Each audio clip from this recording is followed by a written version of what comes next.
एक अन्य मित्र ने लिखा है, आपको सुनना चल रहा होता है और अंतस के गूढ़ प्रश्न गिरने लगते हैं। मन प्रश्न खड़े करता है और आपकी करुणा का एक ऐसा प्रवाह है जिसमें प्रश्नों के साथ मैं भी बहा जा रहा हूँ। प्रभु, ये सब क्या है?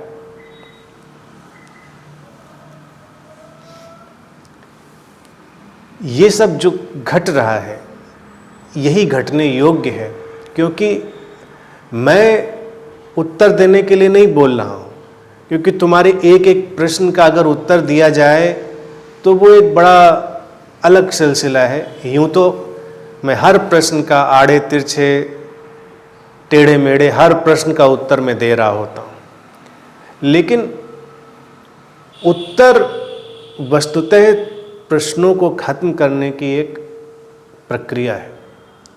तुम जब मुझे सुन रहे हो तो प्रश्नों का गिरते चले जाना वही उद्देश्य है और वही शुभ भी है, क्योंकि प्रश्न तो हर व्यक्ति के एक ही जैसे हैं। प्रश्न सबके अलग अलग नहीं है।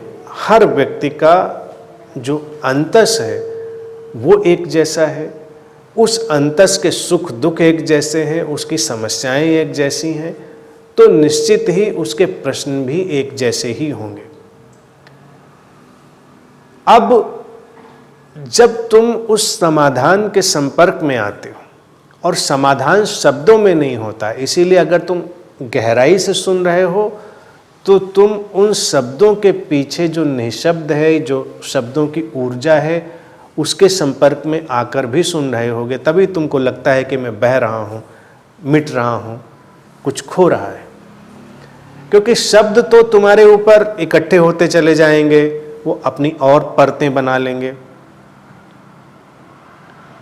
अगर तुम शब्दों के पार की उस ऊर्जा से संपर्क में आना शुरू करोगे, जो कि तुम्हारा सौभाग्य ही होगा, तुम्हारी डेस्टिनी ही होगी, क्योंकि ऐसा प्रयास करके नहीं होता। होता है तो होता है, नहीं होता है तो नहीं होता है। अगर हुआ तो उसके साथ चलो। प्रश्न जब मिटने लगते हैं तो क्या होता है? शांति, तुम्हारे अंदर शांति उतरती है। ऐसा नहीं है कि तुम्हारे जीवन से प्रश्न पूछने की क्षमता खत्म हो जाएगी, नहीं, तुम देखोगे प्रश्न पूछने की क्षमता और स्पष्ट हो रही है। लेकिन तब तुम्हारे प्रश्न साफ सुथरे, फंक्शनल, वर्केबल, काम आने लायक बनेंगे। अभी तो जो प्रश्न तमाम व्यक्ति उठाते हैं वो ऐसे दार्शनिक फिलोसॉफिकल प्रश्न होते हैं जिनसे उनके जीवन का कोई लेना देना नहीं होता। लेकिन प्रश्न का उठाना और प्रश्न की क्षमता, ये दोनों अलग बातें हैं। प्रश्न की क्षमता जब हमारे अंदर आती है तो वो जीवन में समाधान लाती है। हम जीवन को देखते हैं और फिर हम सोच पाते हैं, समझ पाते हैं चीज़ों को।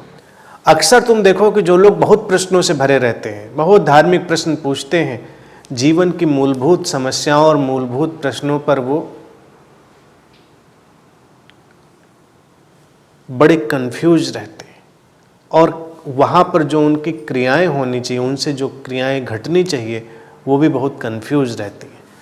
लेकिन जब तुम ऐसी अवस्था की तरफ बढ़ते हो जहाँ तुम्हें लगता है कि प्रश्न मेरे पास अब ज़्यादा नहीं है, तो तुम्हारे अंदर जो स्पष्टता उतरती है, उस स्पष्टता में जब तुम्हारे अंदर से क्रियाएं घटती हैं तो वो भी बहुत स्पष्ट होती हैं। अर्थात क्या घटता है? जीवन को प्रत्युत्तर देने की क्षमता घटती है, और यही नीडेड है, यही आवश्यक है। एक बुद्ध के सानिध्य में जो घटता है वो जीवन के प्रति प्रत्युत्तर देने की क्षमता, जीवन को रिस्पॉन्ड करने की जो कैपेबिलिटी है वो आती है। क्योंकि जीवन रोज नई नई परिस्थितियां लाएगा, नई नई स्थितियां लाएगा। तुम्हारे पास कोई रेडीमेड आंसर नहीं हो सकता। लेकिन अगर तुम्हारे अंदर वो क्षमता आ गई है तो तुम उसका प्रत्युत्तर दे पाओगे, उसको रिस्पॉन्स कर पाओगे तुम ठीक से। वो नीडेड है। प्रश्न कई बार सचमुच में बड़े कीमती भी होते हैं, लेकिन कीमती प्रश्न उठे इसके पहले जो गैर कीमती प्रश्न है उनका विदा होना भी जरूरी होता है। और जब तुम्हारे अंदर से कीमती प्रश्न पैदा होंगे तब तुम देखोगे कि उनका उत्तर तुमको स्वतः मिलेगा। मैं ही नहीं, पूरा अस्तित्व तुमको उनका उत्तर देगा, क्योंकि वो पूरे अस्तित्व में रचे बसे हैं। तुम उस ऊर्जा क्षेत्र में पहुंच जाते हो जहां पर अस्तित्व से तुम्हारा भेद मिटता है और उस उत्तर की जरूरत भी है। तो तुमको वो उत्तर का मतलब है समाधान। उत्तर शब्दों में नहीं, वो समाधान की तरह तुमको हर तरफ से मिल सकता है। और खास तौर से अगर तुम देखो तो एक कई बार लोगों को बड़ा जादुई सा लगता है, यहाँ भी होता है मेरे साथ भी, कि तुम जो सोचते हो तुमको वही उत्तर मिल जाता है। तुम घर से सोच कर आते हो कि अच्छा आज ये वाली बात पूछते, या तुमने सोचा भी नहीं था, तुम्हारे अंदर उलझन वही थी और तुमको वही बात बोली जाती है। फिर इसका दूसरा सिलसिला भी चलता है जिसमें कोई मैजिक नहीं है। तुम इवन इंटरनेट पे भी सुन रहे हो और तुम अचानक रैंडमली कुछ क्लिक करते हो और तुमको वही सुनाई देता है जो तुम्हारे लिए नीडेड होता है। तुमको लगता है कि यही मुझको चाहिए था। अब ऐसा क्यों होता है?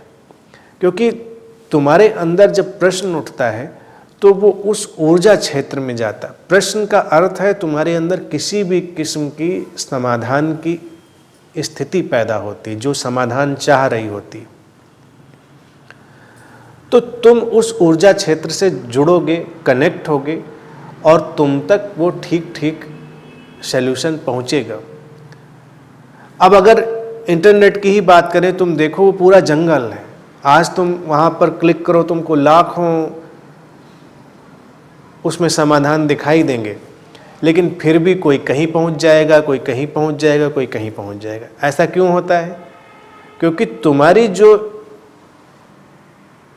क्षमता है, या कहें तुम्हारी जो फ्रिक्वेंसी है, वो तुमको कनेक्ट कर देती है। तुम्हारी फ्रिक्वेंसीज ही तुमको कनेक्ट करती हैं, तुम्हारे अंदर की जो ऊर्जा की स्थितियां हैं, और वो जितनी स्पष्ट होती चली जाएंगी तुम उतनी स्पष्टता के स्रोत से कनेक्ट होते चले जाओगे, उतनी ही स्पष्टता जीवन में आती जाएगी।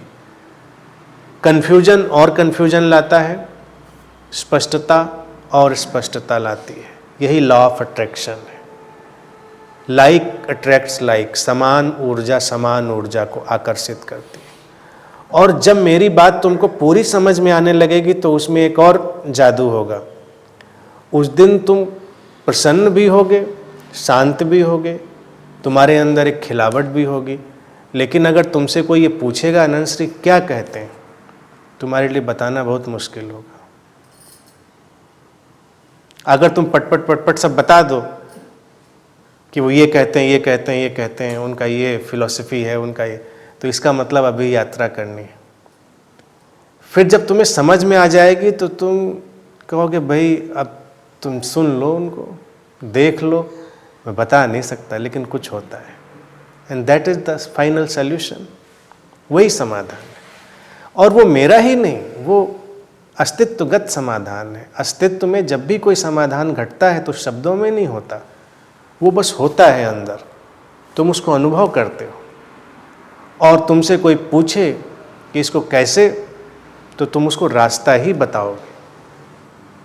लेकिन अगर तुम उसको पूरा ज्ञान देने लग जाओ तो इसका मतलब भी तुमको रास्ता नहीं पता। बुद्धा को मैं हमेशा सबसे बड़ा स्पिरिचुअल साइंटिस्ट कहता हूँ। मैं कहता हूँ उन्होंने शब्दों में भी कभी चूक नहीं की। जैसे तमाम गुरु लोग हैं, वो शब्दों में भी बहुत उतार चढ़ाव करते रहते हैं, चाहे कितने अच्छे वक्ता क्यों ना हो। लेकिन कभी कभी कोई ऐसा व्यक्ति होता है जो ऐसे बोलता है कि हर चीज़ बिल्कुल मैथमेटिकल होती है, गणित की तरह। तो बुद्ध ने हमेशा कहा कि मैं मार्ग हूँ, आई एम द वे। उन्होंने ये नहीं कहा कि मैं ही तुम्हारा समाधान हूँ, उन्होंने कहा कि मैं मार्ग हूँ। तुम ऐसे करोगे, ऐसे चलोगे इस तरह से जितनी बातें मैंने कही तुम समझोगे तो तुमको समाधान मिल जाएगा।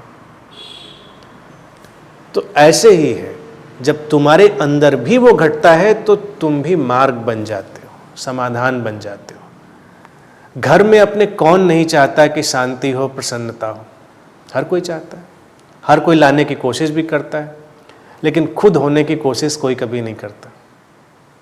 तो पहले तुम हो जाओ, फिर तुम ही मार्ग बन गए। फिर तुम बैठे हो, तुमको बताना भी नहीं अपने बच्चों को, पत्नी को, पति को, माता पिता को, वो तुमको देखते हैं और वो भी प्रसन्न होने लगते हैं। फिर वो लाइक अट्रैक्ट्स लाइक, फिर वो जो एनर्जी रेडिएट होने लगती है धीरे धीरे करके। लेकिन अब हम तो प्रसन्न नहीं और हम चाहते हैं कि प्रसन्नता ले आए, तो हम तो मार्ग नहीं बने।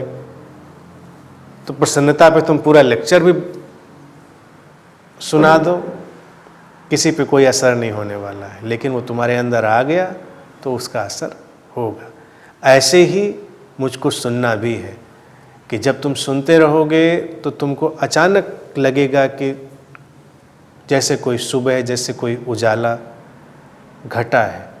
क्योंकि मेरा सारा काम पूरी स्पष्टता लाने का है, तुमको बिल्कुल भी कंफ्यूज करने का नहीं है। और जितना कंफ्यूजन अब तक रहा है उस सबको ख़त्म कर देने का है।